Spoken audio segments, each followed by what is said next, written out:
citywide problem reaches a small community in Chattanooga. Good evening, I'm Kim Chapman. And I'm Calvin Sneed. Now, over the past few weeks, we've told you about several incidents where thieves broke into and even stole some people's cars in areas like Chattanooga's River Park and Collegedale. Tonight, we learned that problem is now even bigger. Tonight, Alyssa Sperato is in the Murray Hills community, the latest place to see victims of these types of crimes. She tells us why one criminologist believes crimes like this are more prominent than ever before. Alyssa. Kim and Calvin, that's right. This is Kings Lake Estates, a quiet little neighborhood tucked away here off Harrison Pike. But now, instead of being quiet with crickets, residents here are being overthrown here by police cars and sirens. And now one criminologist says it all boils down to a crime of opportunity. Jacob Gonofsky still can't believe his family's unlocked car had been hit by thieves twice in a matter of days.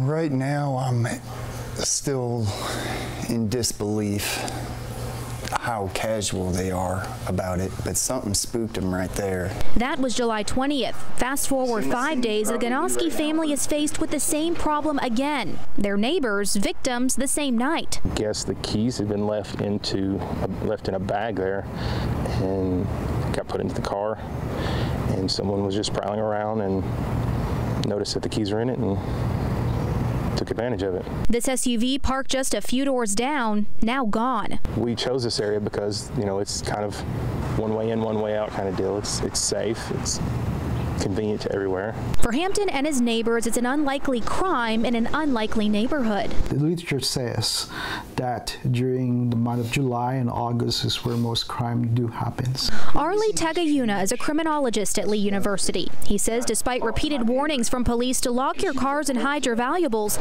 people still make themselves vulnerable to thieves. People are more trustful, so they just leave their car keys outside, and so